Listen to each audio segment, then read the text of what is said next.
19 अगस्त को एक white colour की एसयूवी जो कि 100 किलोमीटर पर हॉर की स्पीड से दौड़ रही थी, इसने इतनी स्पीड में एक मोटरसाइकिल को टक्कर मार दी और 2 जिंदगियां छीन ली। इस हादसे में इमरान आरिफ और इनकी बेटी आमना आरिफ का इंतकाल हो गया। दोस्तों, ये वाकया सर्विस लेन में हुआ जहां स्पीड लिमिट सिर्फ 30 से 40 किलोमीटर होती है, लेकिन एसयूवी इतनी तेज क्यों थी? इस सवाल का जवाब उस वक्त तो नहीं मिला था, मगर कुछ दिन बाद सीसीटीवी फुटेज ने सब कुछ साफ कर दिया। इस फुटेज में दिखाया गया कि नताशा इकबाल जो एसयूवी चला रही थी, पहले एक खड़ी हुई गाड़ी से टकरा गई, फिर 2 मोटरसाइकिलिस्ट को गिराकर भागने लगी और इसने इस घबराहट में आगे चलते हुए मोटरसाइकिल सवार बाप बेटी को भी उड़ा दिया, जो फौरन ही अपनी जान से हाथ धो बैठे। नताशा की गाड़ी भी अपना बैलेंस खो बैठी और आगे जाकर उलट गई।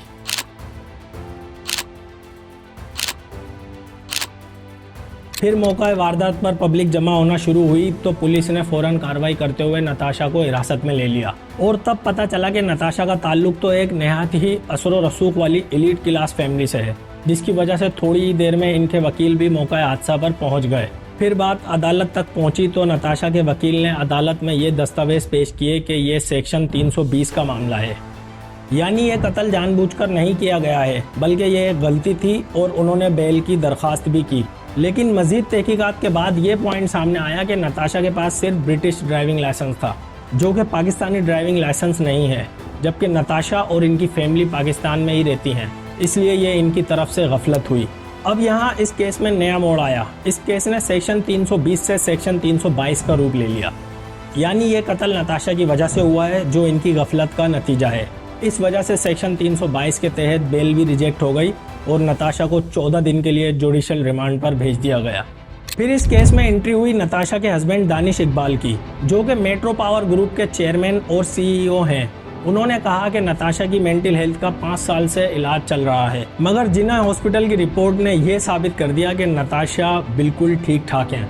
वहां मौजूद आई विटनेसेस का कहना है कि नताशा की गाड़ी चलाने का तरीका ऐसा लग रहा था कि वो किसी नशे के असर में थी, लेकिन इस सवाल का अभी तक सही जवाब नहीं मिल पाया है। अभी तक ये बात साबित नहीं हुई है। अगर ये बात साबित होती है तो DUI के इल्जाम भी लग सकते हैं। इस केस के दरमियान एक तस्वीर वायरल हुई जिसमें नताशा को विक्ट्री साइन बनाते हुए दिखाया गया है और पीछे वकील खड़े नजर आ रहे थे, जिसके नतीजे में लोगों का गुस्सा और ज्यादा बढ़ गया।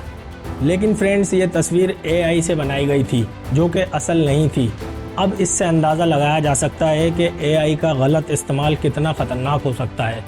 सोशल मीडिया पर इस केस ने धूम मचा दी है, लेकिन लोग इस पर इसलिए ज़्यादा परेशान हैं क्योंकि ये एक और मिसाल है जिसमें एक अमीर शख्स एक्यूज्ड है और गरीब विक्टिम। आवाम को इस बात का खौफ और गुस्सा है कि कहीं पावर का गलत इस्तेमाल ना हो और नताशा को इंसाफ से दूर ना कर दिया जाए। ये पहली बार नहीं है कि ऐसा हुआ है और अब देखने की बात यह है कि नताशा पर कौन से चार्जेस लगते हैं। अगर विक्टिम की फैमिली ब्लड मनी यानी दियत की रकम रिजेक्ट कर देती है तो नताशा को लंबी कैद का सामना करना पड़ सकता है। अब पाकिस्तानी अवाम और विक्टिम की फैमिली हमारे जुडिशियल सिस्टम की तरफ देख रही है और इंसाफ की तलबगार है। अब इस केस से मिसाल कायम होगी कि अगर आपके पास पैसा है तो क्या आप हर गुनाह से बच सकते हैं, फिर चाहे वो कत्ल ही क्यों ना हो। उम्मीद करता हूँ कि ऐसा ना हो। हमें इंसाफ की उम्मीद रखनी चाहिए क्योंकि ये हम सबका हक है।